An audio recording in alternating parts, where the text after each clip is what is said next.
Tere tulemast siis minu kanalile, minu nimi on Rutt. Tänane teema on, kuidas te kohtute. Vaatame seda kohtumist samm-sammult läbi naise silmade, kuidas naisel see kulgeb, ja läbi mehe silmade, kuidas see mehel kulgeb. Nii. Kõigepealt vaatame siis läbi naise silmade. Kuidas toimub sellel naisel kohtumine oma uue mehega. Kuidas toimub sellel naisel kohtumine oma uue mehega.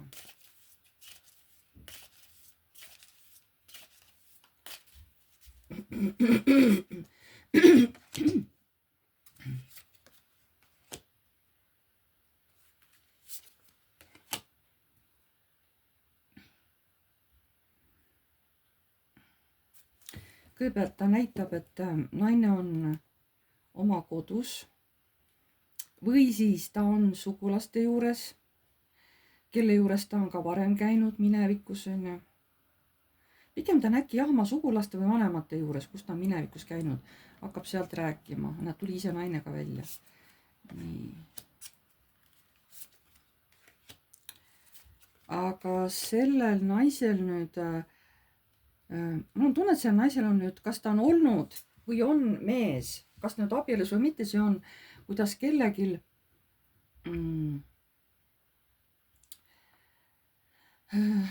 selle mehega on mingi tüli olnud ja see pole lahenenud, sest läbisaamine on raske ja ei tea, kuidas tulevikus üldse see suhtlemine edasi minema hakkab. Minul tuli kohe kuidagi, et peale seda tüli nad läksid kuidagi lahku. Kas nad nüüd, kuna isegi veel ametlikud jäid abiellu, aga nad kuidagi läksid omaette elama. Mul tuli siuke tunne, aga vaatame edasi. Nii, selle naise kokku saamine uue mehega, kuidas see läheb.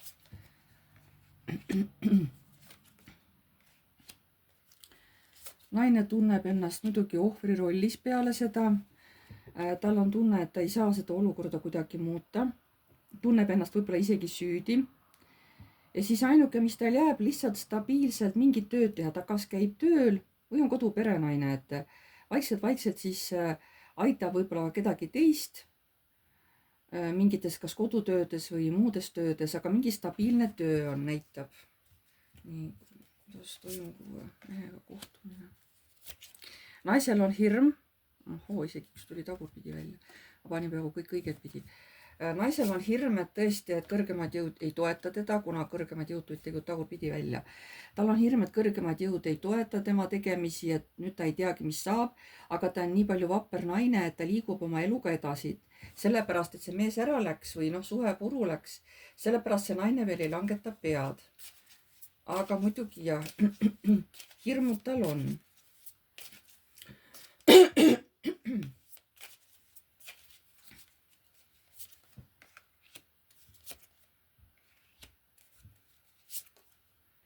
Ütleme niimoodi, et läheb mööda mingi aeg ja siis tulebki ta ellu uus mees.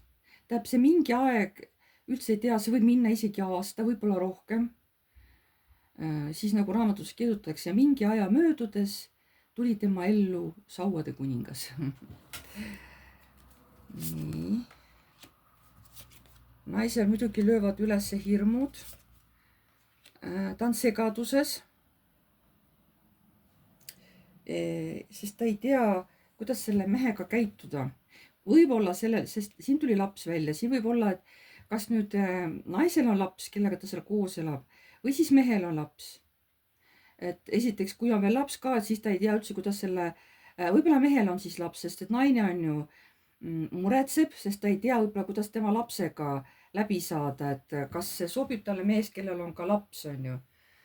Võib niimoodi olla, aga võib olla ka niimoodi, et ta mehega ei oska suhelda.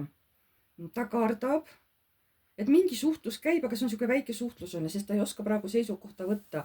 See toob talle need valukohad üles just selle oma eelmise mehega. Kuidas toimub selle uue mehega tutvumine? Ikka siin on mingi laps.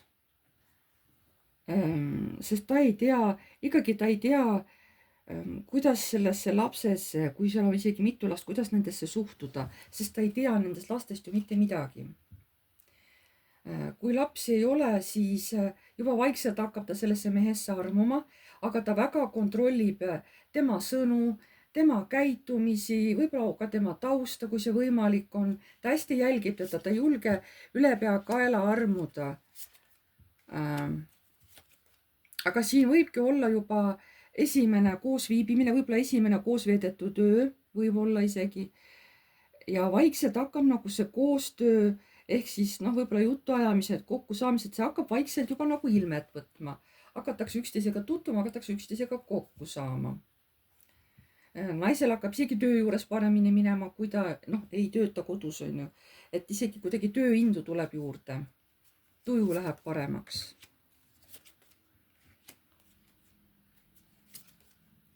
Oi, kõik suured arkaanid, et ja see mees annab tõesti talle elujõudu, tahtmist tegutseda, tahtmist teha asju hoopis uut moodi. See naine saab kõvasti särtsu selle uue mehe poolt. Tal on muidugi hirm, et kuidas nii kiiresti mu unistused täituvad, kuidagi liiga kiiresti. See tekitab nagu naises hirmu. Ja siis ma ütlekski, et naine ilmselt saabki tanu alla, et ta ilmselt kolibki oma kohast ära, oma elukohast ja siis läheb sinna teise kohta ilmselt, kus see mees elab. Mul on tunne, et te nagu abielluta. Nii, see oli selline lugu naise seisukohast, kuidas naine seda rääkis, kuidas tal ajaskaalas see kõik toimus. Nüüd vaatame sama asja, kuidas mehel see toimus. Nii, kuidas mehel toimub siis see kokkusaamine oma uue naisega. Kuidas mehel toimub kokkusaamine uue naisega.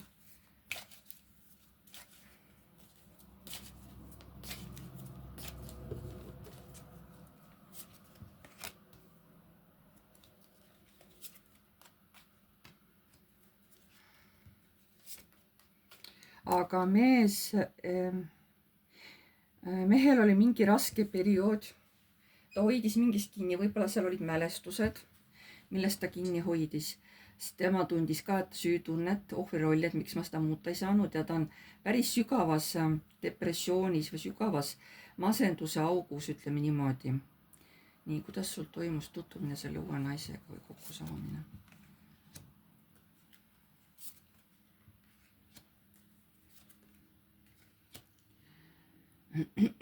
Ja sellel mehel ongi laps, millest me enne siin naise poolt vaadatuna rääkisime. Selle mehel ongi laps selle naisega, laps või lapsed. Siin on nüüd naine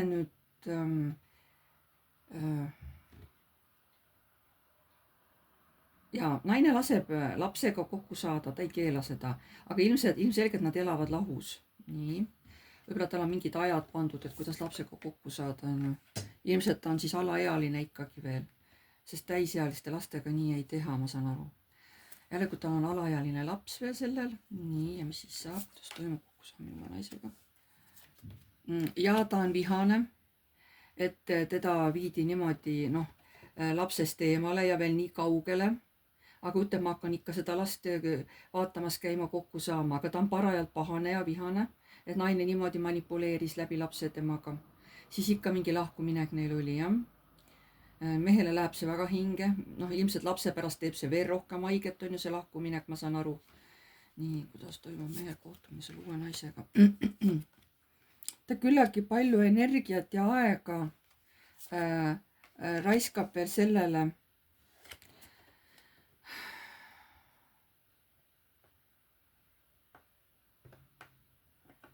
millele siis uute asjade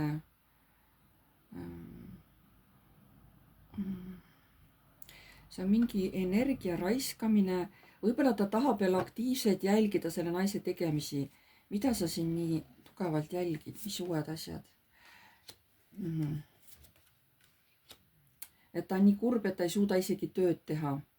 Ta võib-olla jälgibki aktiivselt seda naist, hästi aktiivselt jälgib seda naist ja liiga palju oma aega, energia kasutab tühja jälgides tulla naise tegemisi, sest tal on nii suur kurbus, et noh, tal on raske ka tööl olla niimoodi, oma täis panust anda tööle. Nii, kuidas sul toimub kohtumine uue naisega?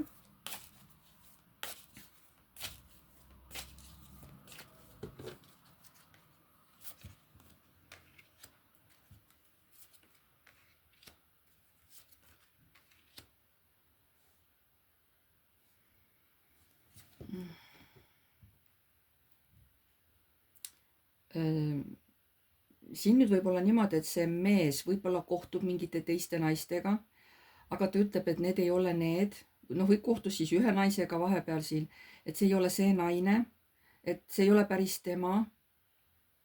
Ta ise arvab niimoodi. Nii.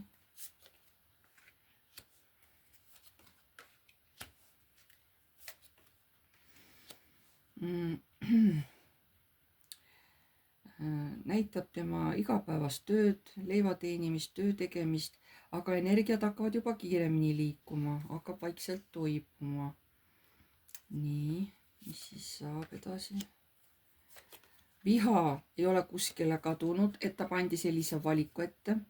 Ta ei taha sellist valikut, talle ei meeldi, et teda niimoodi pandi valiku ette ja seega ta ei tea, mis talle tulevik toob. Tulevik on tema jaoks ka veel ebaselge.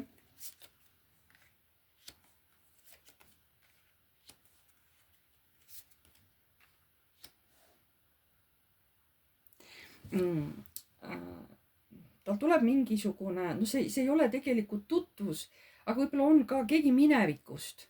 See tuli läbi töö käigus, kas siis ta pidi kuskile tööga seoses minema või mingid maised asjaajamised on ju, kas raha teenimine või mingid muud oma maised asjaajamised. Ta oli nagu sellel teel kuskil, ükskõik kuhu ta läks. Ja siis ta kohtas naist, keda ta teab juba minevikust. Aga see ei ole see naine, kellest ta lahku läks. See on keegi, võib-olla tõesti, ta teabki teda ainult nägupidi. Võib-olla ongi ainult põgusalt tuttavad, aga ta teab seda naist juba varasemast ajast. Ja siin toimus nagu see kohtumine. Nii. Ta peab seda kohtumist nagu varastatud kohtumiseks. Ta arvab, et see ei anna talle mitte midagi. Võib-olla see oli jällegi mingisugune ühe suhe või oligi siuke kerge suhe, kus saadigi kokku. Tema võib-olla võttiski seda lihtsalt kui seksi, eks ole, sest naist tal ju ei ole. Aga ta ise nagu ütleb, et ei, see ei ole õige, on ju. See ei anna, see suhe, see naine ei anna mulle seda, mida ma tahan. Ma võtan teda hästi kergelt, on ju. Ma ei vastuta selle suhtest üleüldse. Nii.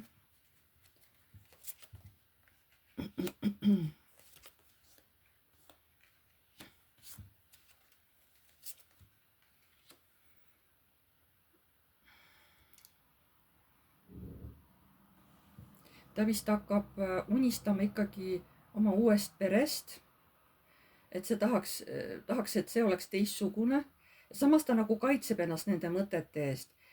Võib-olla selle naisega koos veedetud aeg tegi talle hea tunde, sest see on teistsugune suhe, aga ta ei taha seda endale tunnistada. Ütleb ei, see ei ole nii, on ju. Nagu me siin ennem nägime, ta võttis seda kergelt, on ju. Ta võttis kergelt, ta ei võtnud sellest vastutust, et see ei andnud talle mitte midagi ja et see oli vale, on ju. Varastamine. Nii, ja mis edasi saab?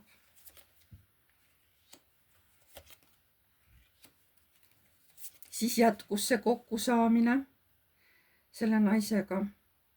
Mehel juba tõesti tekkisid tunded ja ta juba nagu tahabki olla tema ametlik mees.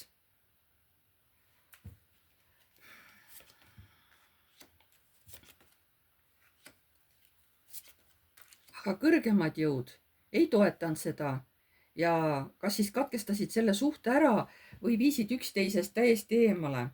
Nemad kõrgemad jõudused ei, see ei ole see suhe, sellele me ei lase sul tähelepanu anda edasi. Tegele esialgu ainult oma tööga, käi tööl ja tee oma igapäeva tegemisi. Sellele suhtele tõmbasid kõrgemad jõud kriipsu peale. Nad ei lasknud enam kohtuda, ükskõik mis seal siis vahepeal juhtus. Nii, sinna pandi täiesti kohe nagu plokk ette, et ei, see ei ole sinu naine. Ja mis edasi sai? Ja siis tuli Fortuna ja mis ta tõi? Tõi enesekindluse, jõu ja tugevuse, et mees saaks edasi minna oma teel. andis talle jõudu, ilma et ta peaks sellepärast nagu naisega kokku saama. ta lihtsalt tuli kuskilt jõud ja tugevus, et mees saaks oma elus edasi liikuda oma tegemistega.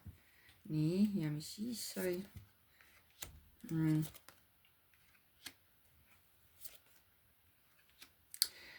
Siis mees pani oma südame lukku. ütles, et ei, okei.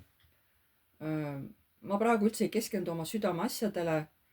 Ma ei keskendu mingitele naistele, värkidele, et ei. Praegu ta pani sellele ploki ette, sein ees, ei. Pani südame kinni. Nii. Siis ta läks kuskile ära, see võib olla ka ükskõik kuhu reis, kus on parem olla, kas lihtsalt mingi reis kuskile soojale maale või lihtsalt puhkusele kuskile, puuratisse, mis iganes, aga seal teda ootas ees mingisugune šokk. Ja maaks, see pani teda tegutsema, aga vot mis see šokk oli, mis seal toimus, kuhu ta läks? Vot siin toimus see õige kohtumine. Vau, mis viis ta kohe transformatsiooni, vot, et ei lastudki toda naist ja tõesti tema ellu jääda, vaid lahutati ära. Siin läks mingi aeg tõesti mööda ja alles siis tuli see õige kohtumine selle õige naisega, just kui ta oli kuskile teel, kuskile, kus on parem olla, kui kõigest on nagu kõrini ja sa tahad puhata, sa tahad lihtsalt kaifida. Ükskõik kuhu see mees siis läks, on ju. Läks ta puhkusereisile ise kuskile, ma ei tea ju, võib-olla läks matkama, võib-olla läks lihtsalt autoga sõitma, võttis seal mingisuguse matkaauto ja läks lihtsalt mööda maailma reisi. Ma ei tea, mis kellel, kes läheb sporti tegema, on ju, kes mida, kes kolib ära maale elama, mis iganes, on ju. Aga see mees kuskil läks ära, kus temal nagu arvas, et seal ta saab puhata, seal on hea olla. Ja vot teda saadetigi sinna, et kohtuda selle naisega. Siin toimuski kohtumine teiega. Vaata, kui palju mees enne läbi elas. Teil tuli ta palju kiiremini, on ju, teie elus. Aga mees pidi nii palju takistusi ja valu läbi elama, enne kui ta teiega kohtus. Tema tee oli muidugi teistsugune. Nii, ja mis siis siit edasi sai?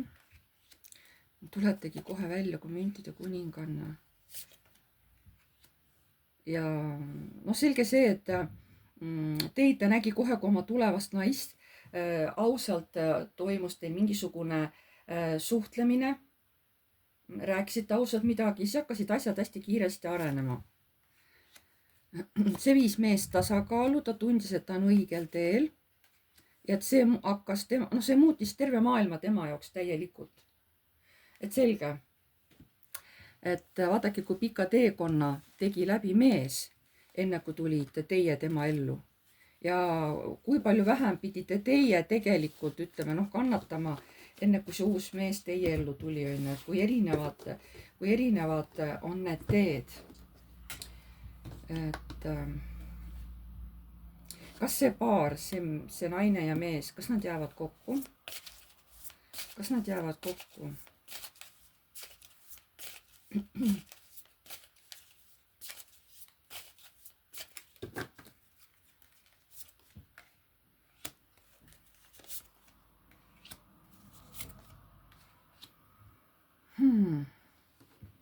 Kas nad jäävad kokku?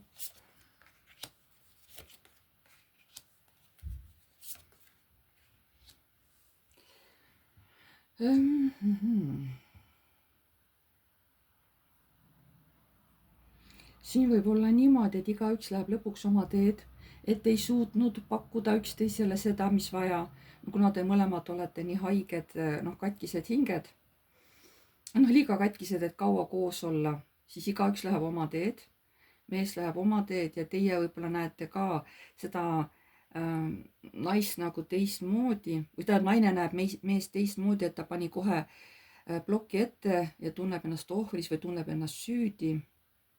Ja see suhe, te ei jää kokku, ma ei tea, kaua te siin koos läbi käite või olete või proovite koos elada, aga see suhe ei jää kokku, see lihtsalt laguneb laiali, seepärast mehel on omad ootused, nägemused sellest suhtest ja teil kui naisel on hoopis teistmoodi nägemused sellest mehest ja kumbki nagu ei kattu eriti. Aga siis ma küsin, et kui see niimoodi lõpuks lahkub, miks see kokkusaamine siis üldse vajalik oli? Miks see kokkusaamine siis üldse vajalik oli?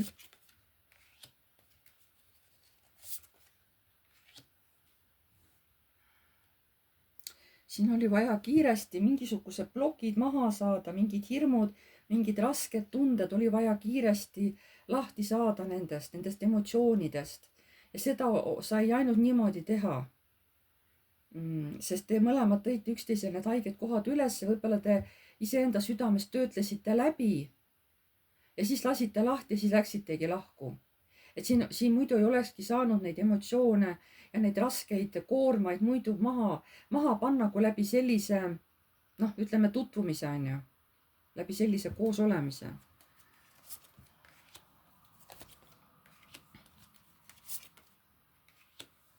Sest mehel ilmselgelt ongi jäänud prioriteediks raha ja töö.